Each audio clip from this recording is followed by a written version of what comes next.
Praise the lord. ఈరోజు దేవుని వాగ్దానము, ఇశ్రాయేలును కాపాడువాడు కునుకడు నిద్రపోడు. కీర్తనల గ్రంథము 121వ కీర్తన 4వ వచనము. ప్రియ సహోదరి సహోదరులారా, ప్రతి క్రైస్తవ జీవితంలో అత్యంత ధైర్యమును ఇచ్చే కీర్తనగా 121వ కీర్తనను మనము చెప్పుకోవచ్చండి. యాత్రికులు యెరూషలేము కొండల వైపు వెళుతూ ఈ యొక్క కీర్తనను పాడుతూ దేవుణ్ణి స్తుతించేవారు. ఇక్కడ దేవుని యొక్క అపారమైనటువంటి కాపుదల మనకు తెలియజేస్తుంది. ఇశ్రాయేలును కాపాడువాడు కునుకడు నిద్రపోడు. మానవులుగా మనకు అలసట ఉంటుంది, నిద్ర ప్రతి మనిషికి అవసరము. కానీ మనను సృజించిన దేవునికి అలసట లేదు. ఆయన ఎన్నడూ కూడా నిద్రపోడు. ఆయన నిరంతరము మనలను కనిపెట్టుకొని ఉంటాడు. లోకంలో ఎంత గొప్ప సెక్యూరిటీ గార్డుకైనా సరే అలసట వస్తుంది.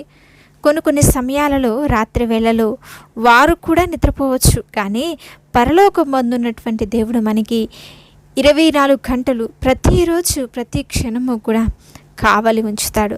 మరి ఏలియా ప్రవక్త బాలుదేవత ప్రవక్తలతో సవాలు చేసినప్పుడు, మీ దేవుడు నిద్రపోతున్నాడేమో, గట్టిగా కేకలు వేయండి అని చెప్పి ఎగతాళి చేస్తాడు. ఎందుకంటే అన్య దేవతలకు జీవం లేదు, కానీ మనం ఆరాధిస్తున్న దేవుడు ఎలాంటి వారో తెలుసా? జీవము కలిగిన దేవాతి దేవుడు. మనము నిద్రపోచున్నప్పుడు మనలను మనము కాపాడుకోలేము.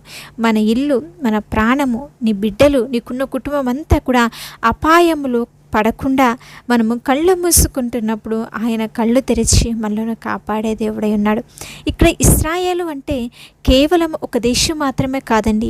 ఎవరైతే ఆయన నమ్ముకుంటారో, నమ్ముకున్న ప్రతి విశ్వాసి కూడా ఆయన ప్రజలు, ఆయన సొత్తు అని అర్థము. ఇక్కడ దావీదు దేవుణ్ణి కాపాడేవాడు అని పిలిచాడు.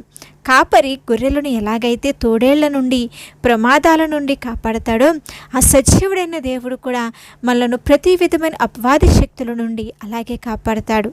ఈనాడు మీ జీవితంలో ఒంటరితనము నిన్ను వేధిస్తుందా? లేదా నీ చుట్టూ ఉన్నవారు నిన్ను పట్టించుకోవటం లేదా? అయితే గుర్తుంచుకో, నిన్ను రక్షించిన దేవుడు ఎల్లప్పుడూ కూడా నీ పక్కనే ఉండి నిరంతరము ప్రతి నిత్యము నిన్ను గమనిస్తున్నాడు. ఆయన నిద్రపోవటం లేదు అనే సత్యము మన హృదయానికి ఎంతో ప్రశాంతతను ఇస్తుంది. రేపటి గురించినటువంటి భయము, ఆర్థిక ఇబ్బందులు, అనారోగ్య సమస్యలు ఉన్నప్పుడు మనము ఎన్నో నిద్రలేనటువంటి రాత్రులను గడుపుతూ ఉంటాము కదా. అయితే మనము ఏ విషయానికి కూడా ఆందోళన చెందవలసిన అవసరం లేదు. ఎందుకంటే మన సమస్యల కంటే మనలను కాపాడే దేవాది దేవుడు గొప్పవాడు. ఆయన ఈనాడు నువ్వు మోస్తున్న భారాన్ని తీసివేయటానికి, నీ బదులుగా నీ భారంను మోయటానికి ఆయన సిద్ధముగా ఉన్నాడు. కనుక నువ్వు భయపరిచినప్పుడు ఈ యొక్క వాక్యంలో గట్టిగా పలకగలిగినట్లయితే, నా దేవుడు కునుకడు నిద్రపోడు, ఆయన నన్ను చూసుకుంటాడు, కాపాడుతాడా నేను చెప్పగలిగినట్లయితే ఆయన నీ జీవితంలో ఎంత గొప్ప మేలులను అనుగ్రహిస్తాడండి. కనుక ప్రియ సహోదరి సహోదరులారా, ఈనాడు నీ హృదయంలో ఎలాంటి భయం ఉన్నా సరే దానిని మనుషులకు కాదు నువ్వు చెప్పుకోవాల్సింది దేవాతి దేవునికి, నీ మొరలను ఆలకించే దేవునికి. నిన్ను కాపాడే దేవుడు ఎన్నడూ కూడా అలసిపోడు, కునుకడు. కనుక ప్రభువా, నీవు కునుకక నిద్రపోక నిరంతరము నన్ను కాపాడుచున్నందుకు, రక్షించుచున్నందుకు, నీ యొక్క అపారమైన కాపుదలను నాకు అనుగ్రహించుచున్నందుకై నీకే స్తోత్రములు ప్రభువా అంటూ ఎల్లప్పుడూ ప్రతిక్షణము దేవుని సన్నిధిలో స్తుతించే వారముగా ఉండాలి. ఒక చిన్న పాప తన తండ్రితో కలిసి ఓడ ప్రయాణం చేస్తుంది. అర్ధరాత్రి వేళ సముద్రంలో పెద్ద తుఫాను వచ్చింది.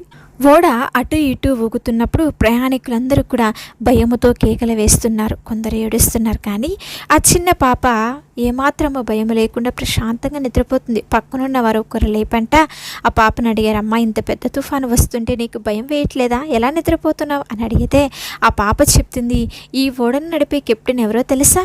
మా నాన్న. నా తండ్రి మేలుకొని ఓడను నడుపుతున్నంత కాలము నాకు ఏ భయము కూడా లేదు, నేను ప్రశాంతంగా నిద్రపోతాను అని. నిజమేనండి, మన జీవితం అనే ఓడను నడిపే కెప్టెన్ మన పరలోకపు తండ్రి. మన యొక్క సమస్యలు అనే తుఫానులు ఎంత పెద్దవైనా ఆయన మేల్కొని ఉన్నాడు. కునుకడు నిద్రపోడని నమ్మినప్పుడు మనము కూడా ఆ పాప వలె నెమ్మదితో ప్రశాంతంగా ఉండగలము. భూమి ఆకాశములను సృజించిన దేవాది దేవుడు ఆయన ఎప్పుడు సొమ్మశీలుడు, అలసిపోడు. ఆయన దృష్టి నీతిమంతుల మీద ఉన్నది. ఆయన చెవులంట వారి మొరలను ఆలకించే దేవుడు. నీ దేవుడైన యెహోవా తానే నీతో కూడా వచ్చేవాడు. ఆయన నిన్ను విడువడు, ఎడబాయడని దేవుని యొక్క వాక్యము ఒంటరితనంలో ఉన్నప్పుడు, భయంలో ఉన్నప్పుడు దేవుని యొక్క వాక్యం ఎంతగానో ఆదరిస్తున్నప్పుడు నువ్వు దేనికి కూడా భయపడి దిగులు చెందవలసినటువంటి అవసరం లేదు. అయితే ఈనాడు మనము చాలా ప్రాముఖ్యమైనటువంటి సత్యమును నేర్చుకున్నాం. అదేంటో తెలుసా? మనల్ని ప్రేమించి మన కొరకు ప్రాణం ఇచ్చినటువంటి మన పరలోకపు తండ్రి కునుకడు, నిద్రపోడు. ఈ లోకము నిన్ను ప్రేమించే నీ తల్లిదండ్రులు, స్నేహితులు, బంధువులు నిన్ను కాపాడాలి అనుకున్నా వారికి ఒక పరిమితి అనేది ఉంటుంది. వారు అలసిపోతారు, రాత్రి వేళ నిద్రపోతారు. కానీ మన దేవుడు అలసిపోనివాడు, నిరంతరము మేలుకొని ఉండే దేవుడు.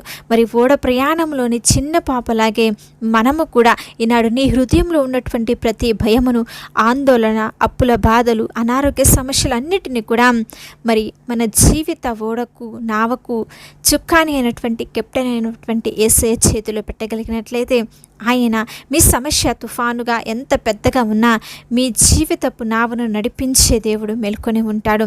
ఆ తుఫాను నుండి తప్పించి మిమ్మల్ని తీరంనకు చేరుస్తాడు. కనుక ఏమాత్రము కూడా భయపడకుండా నన్ను కాపాడువాడు కునుకడు, నిద్రపోడు, ఆయన నా పక్కనే ఉన్నాడన్నటువంటి ధైర్యముతో, విశ్వాసముతో మరొక రోజును, మరొక సమయమును మన జీవితాల్లో అనుగ్రహించిన దేవాతి దేవునికి కృతజ్ఞతలు చెల్లిస్తూ ఎల్లప్పుడూ కూడా దేవుని సన్నిధిలో స్థిరముగా, ధైర్యముగా నిలబడే వారముగా ఉందాము.